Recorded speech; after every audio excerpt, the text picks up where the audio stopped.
Hi అండి. పిల్లలు lunch బాక్స్‌లో పెట్టిన కూరగాయలన్నీ ఏరి పక్కన పెట్టి లంచ్ బాక్స్‌లో అలాగే తిప్పి తీసుకొస్తున్నారా?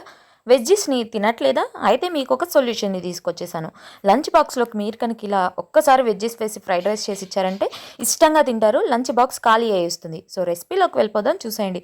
ముందుగా స్టవ్ మీద బాండీ గిన్నె పెట్టుకొని అందులోకి ఆయిల్ వేసేసుకొని చక్కగా ఇలా ఎగ్స్‌ని వేసేసుకోవాలి. మీకు ఎన్ని కావాలో అన్ని ఎగ్స్ వేసుకొని ఎగ్స్‌ని ఇలా చక్కగా వేయించుకోవాలి. ఇలా వేగిన తర్వాత ఇందులోకి ఉప్పు, అలాగే మిరియాల పొడి కూడా వేసుకొని చక్కగా ఇలా వేయించుకున్న తర్వాత వీటిని తీసి పక్కన పెట్టేసుకొని అదే బాండీ గిన్నెలో మరొక కొంచెం ఆయిల్ వేసుకొని ఆనియన్స్, పచ్చిమిర్చి ఇవి కొంచెం వేగిన తర్వాత బీన్స్, క్యారెట్స్ అలాగే పచ్చి బఠానీలను కూడా వేసేసుకోండి. ఇక్కడ ఇవే కాదండి, మీకు ఏ వెజ్జీస్ కావాలంటే అవి యాడ్ చేసుకోవచ్చు. అలాగే ముందుగా ఉడికించుకున్న రైస్‌ని కూడా వేసుకొని ఇప్పుడు టేస్ట్‌కి సరిపడా సాల్ట్, కొంచెం పెప్పర్ పౌడర్‌ని వేసుకొని చక్కగా హై ఫ్లేమ్‌లో పెట్టుకొని టాస్ చేసేసుకొని ఇప్పుడు ముందుగా వేయించుకున్న ఎగ్‌ని అలాగే సన్నగా కట్ చేసుకున్న కొత్తిమీరని కూడా వేసుకొని హై ఫ్లేమ్‌లో టాస్ చేసేసుకొని చక్కగా సర్వ్ చేసుకోవడమే. అంతే అండి. చాలా ఈజీగా సింపుల్‌గా అయిపోతుంది. పిల్లలు చాలా ఇష్టంగా తింటారు. ట్రై చేయండి. నేను వాడిన కిచెన్ ప్రొడక్ట్స్‌ని కామెంట్ బాక్స్‌లో పిన్ చేస్తాను. డిస్క్రిప్షన్‌లో ఇస్తాను. చెక్ చేయండి. వీడియో నచ్చితే లైక్ చేయండి. బై బంగారు కొండలు.